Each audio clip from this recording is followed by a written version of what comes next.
চট্টগ্রামের সাতকানিয়া এবং বাঁশখালী এলাকা এখনো জলমগ্ন। এই দুই এলাকার খবর আমরা জানবো, এর পাশাপাশি কক্সবাজারেও যাব। শুরুতে যাচ্ছি চট্টগ্রামের সাতকানিয়া, সহকর্মী রিয়াজ রায়হান সেখানে আছেন। আবহাওয়ার যে বিপর্যয় সেটি শুরু হয়েছে পর থেকেই তো রিয়াজ আপনি এসব এলাকা ঘুরে দেখেছেন, আজকের আবহাওয়া কেমন দেখছেন? এখান থেকে দেখে মনে হচ্ছে বৃষ্টি এখনো হচ্ছে এবং জলমগ্ন এলাকা, সব মিলিয়ে কি অবস্থা দেখছেন জানাবেন। এখনো যে পরিস্থিতি, সেই পরিস্থিতি আসলে অন্তত ঠিক হতে সপ্তাহখানেক সময় লেগে যেতে পারে, কারণ গতকাল রাতে ভারী বর্ষণ হয়েছে। আবার সাঙ্গু নদীর পানি কিছুটা কমেছে বটে, তবে গতকাল রাত থেকে আবার কিছুটা বেড়েছে বলে এখানকার স্থানীয়রা বলছেন। আর আমি যেখানে রয়েছি কেউচে ইউনিয়ন, সাতকানিয়ার বলা হয় 17টি ইউনিয়নের প্রায় প্রত্যেকটি ইউনিয়নের অবস্থা একই রকম, যদিও রেল লাইনের উত্তর পাশে যে ইউনিয়নগুলো রয়েছে সেগুলো কিছুটা, যেমন নলুয়া, তারপরে হচ্ছে এই কেউচিয়া সহ আরও প্রায় 10 থেকে 15টি ইউনিয়ন একেবারে পানির নিচে চলে গেছে। আপনি যদি দেখতে পাচ্ছেন যে মানুষ আসলে কেউ কোমর সমান, কেউ বুক সমান, কেউ হাঁটু সমান পানিতে আসছেন। বিশেষ করে নারী এবং পুরুষ, আপনি যদি দেখতে পান, দেখবেন কিছু নারী তারা বাড়ি থেকে বেরিয়ে আসছেন এবং অনেকেই আছে যে এখানে উঁচু করে ঘর করেছেন, কিন্তু উঁচু ঘরের মধ্যে তারা কোনো রকমে বন্দি অবস্থায় রয়েছেন, চারপাশেই পানি। এবং পানি যদি তাদের খাবারের জন্য বা তাদের নিত্য প্রয়োজনীয় যেসব জিনিসপত্র লাগে সেগুলোর জন্য যদি আসতে হয়, তাহলে তাদেরকে বাজারে যেতে হলে এই ধরনের পানি ভেঙে আসতে হয়। এবং যাদের সুযোগ আছে নৌকার, তারা হয়তো নৌকা ব্যবহার করেন, এবং অনেকেই সেই সুযোগটি না থাকার কারণে তারা এইভাবে কষ্ট করেই তারা আসেন। আসার পর তারা তাদের প্রয়োজনীয় কাজগুলো সারেন। এবং অনেকেই সেনাবাহিনী সকাল থেকে উদ্ধার অভিযান শুরু করেছে। যদি কেউ বিপদ অবস্থায় থাকেন বা কেউ যদি সংকটাপন্ন অবস্থায় থাকেন, তাদেরকে উদ্ধার করে নিরাপদ আশ্রয় নিয়ে যাওয়ার জন্য চেষ্টা করছেন। কিছু কিছু আশ্রয়কেন্দ্রেও পানি উঠেছে। আর দুর্ভোগের মাত্রা যদি বলি, বিশেষ করে খাদ্য এবং বিশুদ্ধ পানি যেটি রয়েছে সেটির সংকট তো রয়েছেই, তবে স্বেচ্ছাসেবী সংগঠন এবং বিভিন্ন রাজনৈতিক দলের পক্ষ থেকে এটি দেওয়ার চেষ্টা করা হচ্ছে।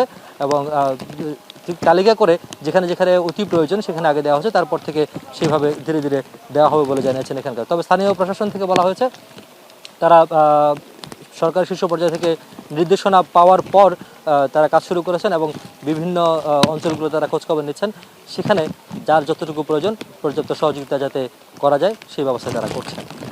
দেখছিলাম। বিস্তারিত জানানোর জন্য অনেক ধন্যবাদ রিয়াজ। এ পর্যায়ে আমরা যাব বাঁশখালী এলাকায়, সহকর্মী আল আমিন শিকদার আছেন সেখানে। আল আমিন, দেখছিলাম রিয়াজ রায়হান যেখানে আছেন সাতকানিয়া একেবারে কোমর সমান পানি, সেই হিসেবে বাঁশখালীতে কি অবস্থা দেখছেন, দুর্গত এলাকার চিত্র সম্পর্কে জানতে চাই।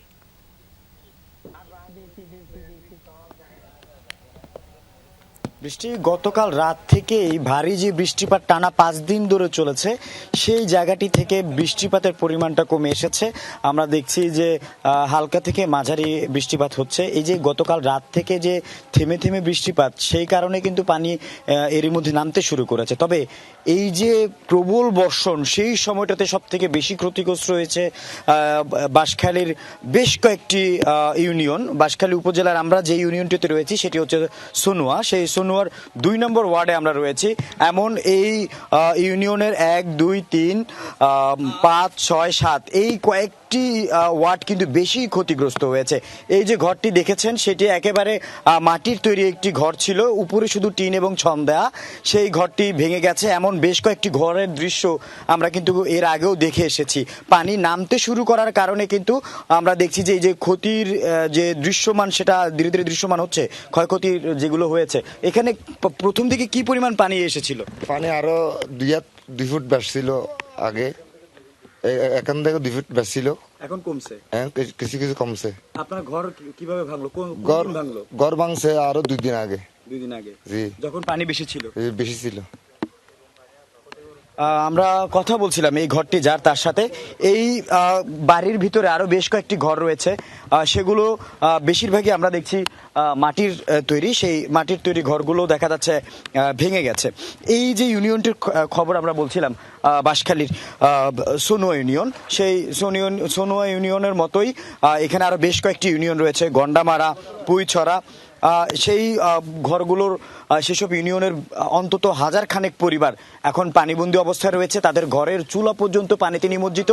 তারা এখন পর্যন্ত কোনো ত্রাণ সহায়তা পায়নি। তারা মানুষজন, আশপাশে আত্মীয় স্বজন যারা উপরের জায়গায় রয়েছে, তাদের কাছে গিয়ে আশ্রয় নিচ্ছে, তাদের কাছে খাবার খাচ্ছে।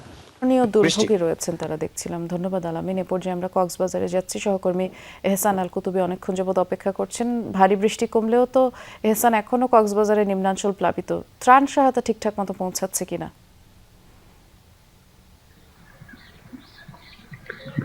দৃষ্টি, ত্রাণ সহায়তা যা দেওয়া হচ্ছে অর্থাৎ প্রশাসনের পক্ষ থেকে, সেটি একেবারেই অপ্রতুল। সেটি দিয়ে আসলে এক পরিবারে অনেকের আছে 10 জন 12 জন। আমরা এখন যে এখানে আছি এটি হচ্ছে বড়ইতলী ইউনিয়নের 1 নম্বর ওয়ার্ড। এখানে আপনি নিশ্চয়ই দেখতে পাচ্ছেন সারি সারি নৌকা দাঁড়িয়ে আছে। যে অনেক দূরে হচ্ছে যে গ্রামটি দেখা যাচ্ছে, সেই গ্রামের মানুষগুলোর যাতায়াতের কোনো পথ নেই, চারিদিকে পানি, অথই পানি, একটা দ্বীপের মধ্যে বাস করছে এমন অবস্থা। তারা যেটি বলছেন, আমাদের এখানে অনেকেই আছেন, তাদের সাথে আমি কথা বলছিলাম, তাদের অভিযোগ হচ্ছে রেল লাইন অর্থাৎ রেল পথটি এমন ভাবে অপরিকল্পিত ভাবে নির্মাণ করা হয়েছে, তৈরি করা হয়েছে, যেটির কারণে জলাবদ্ধতা। একটু যদি বলতেন আপনারা আসলে কতদিন ধরে পানিবন্দী অবস্থায় আছেন? আমরা প্রায় 5 দিন ধরে পানিবন্দী আছি। বর্তমান হচ্ছে যে এই এলাকায় প্রায় সময় বন্যা হয়, ঝড় বৃষ্টি হলে আমাদের এলাকায় বন্যা প্লাবিত হয়ে যায়। এখন বন্যার পানি নামার যে পথ ছিল সেটা রেলপথে আমাদের পানি বন্ধ করে দিছে। রেলপথ দিয়ে যে ব্রিজ গুলা দিচ্ছে এগুলো দিয়ে পানি যাওয়ার সক্ষমতা খুবই কম। এর প্রেক্ষিতে যাই আমাদের যদি পশ্চিম দিকে একটা 7 নম্বর ওয়ার্ড অর্থাৎ মসনিয়াকাটা আর দেবলতলি মিলে এইদিকে একটা খাল যদি আমাদেরকে 12 খালের মধ্যে একটা খাল খনন করে দিয়ে পানির নিষ্কাশনের ব্যবস্থা করে দেয়। হ্যাঁ, আমরা শুনছিলাম আসলে তারা যেটি বলছেন, রেলপথ নির্মাণের পর অর্থাৎ রেলপথটা অবশ্যই অপরিকল্পিতভাবে নির্মাণ করা হয়েছে, যেখানে 10টি পানি পথ থাকার কথা অর্থাৎ কালভার্ট থাকার কথা, সেখানে রয়েছে 3টি। এসব কারণে কিন্তু পানি ধীর গতিতে যাচ্ছে এবং তারাও পানির মধ্যে দীর্ঘদিন ধরে আজকে আটকে আছে। দেখছিলাম আমরা। ধন্যবাদ আপনাকে হাসান।